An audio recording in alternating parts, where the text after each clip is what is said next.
සුබ දවසක්. ඉතින් මේ වීඩියෝ එකේ මම කතා කරන්න යන්නේ කොහොමද මාකට් එකේ වැලිඩ් බ්‍රේක් ඔෆ් ස්ට්‍රක්චර් එකක් අඳුරගන්නේ කියලා. ඉතින් මම මීට කලින් ඇඩ්වාන්ස් වීඩියෝ සීරීස් එකක්ම ගෙනත් තියෙනවා. මේ වීඩියෝස් බලන්න. වගේම පල්ලෙහා තියෙනවා බයෝ එකේ ගෲප් ලින්ක් එක, ජොයින් වෙන ගෲප් එකට, ෆ්‍රී සිග්නල්ස්, ෆ්‍රී අප්ඩේට්ස්, අපේ ගැන, අපේ සර්විසස් ගැන මේ දේවල් වලට දැනගන්න පුළුවන්. ඉතින් ජොයින් වෙන්න ගෲප් එක ෆුල් වෙන්න කලින්. හරි. එතකොට ඉස්සෙල්ලාම මම මතක් කරනවා මාකට් එකේ BOS එකක් කියන එක, බ්‍රේක් ඔෆ් ස්ට්‍රක්චර් එකක් කියන එක වැලිඩ්ද ඉන්වැලිඩ්ද කියන එක ප්‍රධාන කරුණු කාරණා කිහිපයක් මත ඩිපෙන්ඩ් වෙනවා. එකක් තමයි ටයිම් එක මතත් වැලිඩ් ඉන්වැලිඩ්ද කියන එක අපිට තීරණය කරන්න පුළුවන් අවස්ථා වෙනවා. ඊට පස්සේ ඒ මූව් වෙලා කියන්නේ BOS එක දෙන්න යන ලෙග් එක කොහොමද හැදිලා තියෙන්නේ සහ ප්‍රීවියස් මාකට් එක ප්‍රීවියස්ලි ගත්තොත් මාකට් එක මොන වගේ රේන්ජ් එකකද මේ වෙනකොට තියෙන්නේ. ඔන්න ඔය වගේ දේවල් මතත් ඩිපෙන්ඩ් වෙනවා. ඉතින් මේ ඔක්කොම කතා කරන්න බෑ. නමුත් ඔයාලට ප්‍රයිස් ඇක්ෂන් එක දිහා බලලා හරි BOS එකද නැද්ද කියලා අයිඩෙන්ටිෆයි කරගන්න විදියක් මේ වීඩියෝ එකේදී කතා කරන්න. එක්සැම්පල් ප්‍රූෆ් සහිතව. හරි. එතකොට මේක සෙල් සයිඩ් උනත් බයි සයිඩ් උනත් අවුලක් නැහැ. සාමාන්‍යයෙන් මෙන්න මේ විදිහට මාකට් එකේ ඔය හිතන්නකෝ හයි එකක් බ්‍රේක් කරලා උඩට BOS එක දෙන්න යනවා කියලා. බ්‍රේක් ඔෆ් ස්ට්‍රක්චර් එක. එතකොට මෙන්න මේ බ්‍රේක් ඔෆ් ස්ට්‍රක්චර් එක දෙද්දි මෙන්න මේ හයි එක බ්‍රේක් කරන ෆස්ට් කැන්ඩල් එක තියෙන. මෙන්න මේ හයි එක බ්‍රේක් කරන ෆස්ට් කැන්ඩල් එක. මේ හයි එක බ්‍රේක් කරන ෆස්ට් කැන්ඩල් එකට උඩින් හරිද? කියන්නේ දැන් මෙතන තියෙන හයි එක. ඔය හයි එක මෙහෙම කැන්ඩල් එකක් හැදිලා ඔක බ්‍රේක් කරන උඩට. තොර විකුත් තියෙනවනේ සමහර වෙලාවට තියෙන්න පුළුවන් නැති වෙන්නත් පුළුවන්. ඒක මාකට් එකේ වොලියුම් එක මත තීරණය වෙන දෙයක්. වික්කයක් සාමාන්‍යයෙන් තියෙනවනේ. අපි ගමු වික්කයක් කොහොමද තියෙනවා කියලා. ඊට පස්සේ කැනල් බොඩි එකකින් බ්‍රේක් අවුට් එකක් දුන්නොත් කට්ටිය කතා කරන්නේ දැන් ඔය 6000ට 7000ට කෝස් කරන ගොඩක් අය මේවා කට්ටියට හරියට කියලා දෙන්නේ නැහැ ඇඩ්වාන්ස් කියලා බයිලා ගහනවා. හරිද? මේ ඔය ෆ්‍රී කියලා දෙන්න වුණොත් එතකොට ඔය කෝස් කරන වුණොත් මේ වගේ අත්‍යවශ්‍යම පොයින්ට් කතා කරන්නේ නැහැ. කැනල් බොඩි බ්‍රේක් අවුට් එකක් දුන්නොත් BOS එච්චරයි. එතනින් එහා මේ වගේ ඇඩ්වාන්ස් කතා කරන්නේ නැහැ. හරිද? හරි. එතකොට ගොඩක් තැන්වල හරිද? 95ක් මේ විදිහට කැනල් බොඩි බ්‍රේක් එක අවුට් එකක් දුන්න පළියට මේක BOS එකක් වෙන්නේ නැහැ. හරිද? ප්‍රයිස් ඇක්ෂන් එක රීඩ් කරන්න. මේක මෙහෙම උඩට බ්‍රේක් කරලා ඊළඟට හැදෙන කැනල් එක තියෙනවනේ.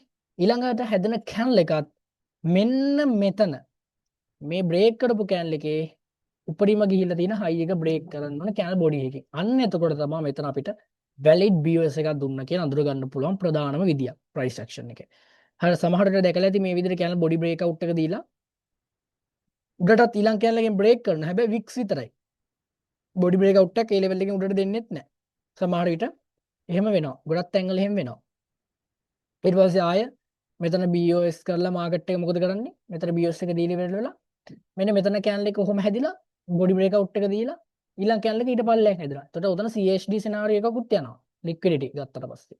ලික්විඩි ගත්තා වෙනවා. හරි. ඒ නිසා ඔන්න බලන්න හරි BOS එකක් අඳුර ගන්න විදිය. දැන් මම මෙන්න මෙතන එන්නම් ඔයාලට එක්සැම්පල් එකක් විදියට. දැන් මෙතන මාකට් එක ඔයාලට බලා ගන්න පුළුවන්. BUSD යන මාකට් එකක්. මෙතන BUSD යන මාකට් එකක් යනවා. ඊට පස්සේ මෙතන මෙහෙම මාක් කරන්න. දැන් ඔයාලට පේනවා මෙතන මේ ට්‍රෙන්ඩ් එක යන එක මෙන්න මෙතන මේ ට්‍රෙන්ඩ් එක යන එක බලන්න ඔයාලට රිවර්සල් එකක් දීලා තියෙනවා. කියන්නේ වැඩ කරලා නැහැ මෙතන මාකට් එක. හරිද? මෙතන මෙන්න මෙතනදි මාකට් එක වැඩ කරලා නැහැ. වර්ක් කරලා නැහැ. හරිද? මෙතනදි මාකට් එක වැඩ කරලා නැහැ. දැන් ඔයා බලන්න මෙතන ඔන්න BOS එක දුන්නා. රයිට්? එන්න මෙතන BOS එක දුන්නේ මොන කැනල් එකකින්ද? මෙන්න මේ කැනල් එකකින්. මේ කැනල් එකෙන් තමයි මෙන්න මෙතනදි මාකට් එක බ්‍රේක් ඔෆ් ස්ට්‍රක්චර් කරේ. හැබැයි වික් එකකින්. හරිද? දැන් මෙතන මම 30 මිනිත් ඉන්නේ. ඕකම යන්න 5 මිනිත්. ඔන්න බලන්න වෙලා තියෙන දේ අපි බලමු මොකද වෙලා තියෙන්නේ කියලා. මේ වань මෙතන BOS එක දීලා තියෙන්නේ වික් එකකින්. ඔයාලට පේනවාද වික් එකකින්. ඊට පස්සේ මාකට් එක ලොකු සෙල් මූව්මන්ට් එකක් මේ විදිහට දීලා තියෙනවා. හරිද? ඊට පස්සේ හරියටම මෙතන BOS එක දුන්නේ කොතනින්ද? මේ මෙතනින්ද? නෑ. මෙන්න මෙතනින්. මෙන්න මෙතන වික් එක මේ වික්ස් ටිකටත් උඩින් කැනල් බොඩි බ්‍රේක් අවුට් එකක් දුන්නාට පස්සේ මෙන්න මෙතනින් තමයි මේක වැලිඩ් BOS එකක් විදිහට කන්ෆර්ම් වෙන්නේ. එතකන් ඕක වැලිඩ් BOS එකක් තිබේ. අන්න ඕක තමයි මම පැහැදිලි කරේ. හරිද? අන්න ඕක තමයි මම පැහැදිලි කරේ. ඊට පස්සේ මෙන්න මෙතන ගත්තොත් මෙතන මාකට් එක BOS කරලා තියෙනවට බලා ගන්න පුළුවන්. මෙන්න මෙතන ලෙග් එක. මෙහෙම ගිහිල්ලා සොයි පොයින්ට් එකක් හැදුවා. මෙහෙම ගියා. ඔන්න උඩට මාකට් එක බ්‍රේක් කරා. මෙන්න මෙතන බලන්න බ්‍රේක් අවුට් එක BOS එක දීලා තියෙන විදිය. මෙන්න මේ කැනල් එකෙන් BOS කරා 15 මිනිත් BOS කරලා ඊළඟ කැනල් එක බලන්න ක්ලෝස් වුණ විදිය. මෙන්න මෙතන ඒ BOS කරපු කැනල් එකට BOS කරපු කැනල් එකට උඩින් කැනල් එකක් ක්ලෝස් වුන්නේ නැහැ බොඩි ක්ලෝස් එක. වික්ස් විතරයි. අන්න මාකට් එක සෙල් වෙන්න ඒකත් රීසන් එකක් වුණා. හරිද? අන්න මාකට් එක සෙල් වෙන්නත් ඒක මොකද උනේ? රීසන් එකක් වුණා. දැන් මෙතන BOS එක බලන්න. මෙතන ඔන්න මාකට් එක BOS එකක් දීලා තියෙනවා. ඊට පස්සේ බලන්න මේ BOS එක දුන්න කැලේ එක මේක අන්න ඒකට උඩින් බොඩි ටිකක් ක්ලෝස් වෙලා තියෙනවා මේ. තව ලෝවර් ටයිම් ෆ්‍රේම් පොඩ්ඩක් ගියොත් දැන් BOS එක මාක් කරන්නේ 15 මිනිත් නම් මේ ටයිම් ෆ්‍රේම් එකේ විතරක් බලන්න. අනිත් ටයිම් ෆ්‍රේම් වලට shift වුණත් අවුලක් නැහැ. නමුත් මේක ඉස්සලාම කන්ෆර්මේෂන් එක ක්ලියර් කරගෙන ඉන්න. දැන් මෙතන බොඩි බ්‍රේක් අවුට් එක දීලා තියෙනවනේ. ලෝ ටයිම් ෆ්‍රේම් ගියාට පස්සේ මෙතන කොහොමද බොඩි ටිකක් බ්‍රේක් කරලා තියෙන්නේ. මෙන්න මෙතනදී. හරි. එතන අන්න ඒ නිසා වැලිඩ් වුණා BOS එකනේ. අන්න රිවර්ස් එක ඇවිල්ලා ගියා. ඔයාලට මම මේ නිකන් එක්සැම්පල් එකක් දෙන්නේ. තව තැන් කිහිපයක බලමු. මම 15 මිනිත්ම බලන්නම්. හරි.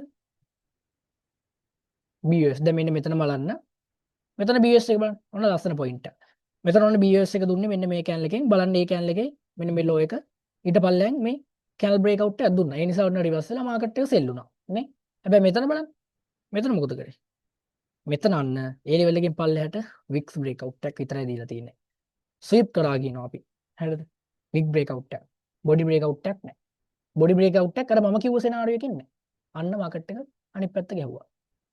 අන්න මාකට් එක මොකද උනේ? අනිත් පැත්තට ගියා. හරි. ඉතින් මම හිතනවා මේක නම් ඔයාලට හොඳටම පැහැදිලි වෙන්න ඇති කියලා අනිවාර්යෙන්ම මේක ඔයා මාකට් එකේ චෙක් කරලා බලද්දී ඔයාලට ඕන තරම් බලා ගන්න පුළුවන්. සෝ තව එක්සැම්පල් එකක් ගත්තොත් දැන් මෙතන මාකට් එක බ්‍රේක් ඔෆ් ස්ට්‍රක්චර් කරලා තිනවා. බලා ගන්න පුළුවන් BS එක දුන්නේ මේ කැනල් එකෙන්. බලන්න එතකොට මේ කැනල් එකේ හයි එක තියෙනවා මෙන්න.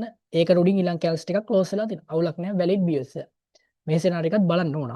හරි. ඔන්න පල්ලෙහාට ගියා. ඔන්න මාකට් එක මේ ලෙවල් එක BS එක දෙන්න අදාළුණු ලෙග් එක ප්‍රොටෙක්ට් කරලා මාකට් එක අප් ට්‍රෙන්ඩ් එකට ගියා. හරිද? අන්න අප් ට්‍රෙන්ඩ් එකට මාකට් එක ගියා. හැබැයි දැන් මෙන්න මෙතනදී බලන්න මොකද කරලා තියෙන්නේ කියලා.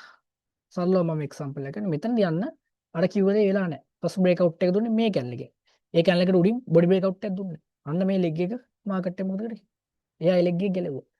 ඉතින් මේක 90%ක්ම මාකට් එකේ වැඩ කරනවා. මේකත් එක විදියක්. වැලිඩ් BS එකක්ද නැද්ද? දුන්නු බ්‍රේක් අවුට් එක කොහොමද? දුන්නු බ්‍රේක් අවුට් එක වැලිඩ්ද නැද්ද කියලා අඳුර ගන්න පුළුවන් වෙන්නේ. හරි. අපිට මේක තවත් ලස්සන වීඩියෝස් ටිකක් අරගෙන එන්නම්. අපි ෆලෝ කරලා තියාගන්න. අපි මෙන්ටර්ෂිප්ස් තියෙනවා. ඒවට ජොයින් වෙලා මේ දේවල් advance level A to Z ඉගෙන ගන්න පුළුවන්. කන්ටෙන්ට් ටික දාලා තියෙයි අපේ ගෲප්ස් වල TikTok එකේ. හරි. ඉතින් තව මොන වගේ වීඩියෝ එකක්ද ඕන? ඒ වගේ මේ වීඩියෝ එක කොහොමද ඔයාලට ඉන්ට්‍රෙස්ට්ද? වැදගත් වුණාද? ෂෙයා කරන්න, කමෙන්ට් එකක් දාන්න, ලයික් එකක් දාන්න. අපි YouTube එකක් තියෙනවා. ගිහින් ෆලෝ කරලා වීඩියෝස් ටිකක් දාලා තියෙනවා බලන්න. මම මාස්ටර් ඇනලයිස් ට්‍රේඩින් ඉන්ස්ටිටියුට් එකෙන් සිතූ විජේසූරිය. ගිලෙන්න සුබ දවසක්.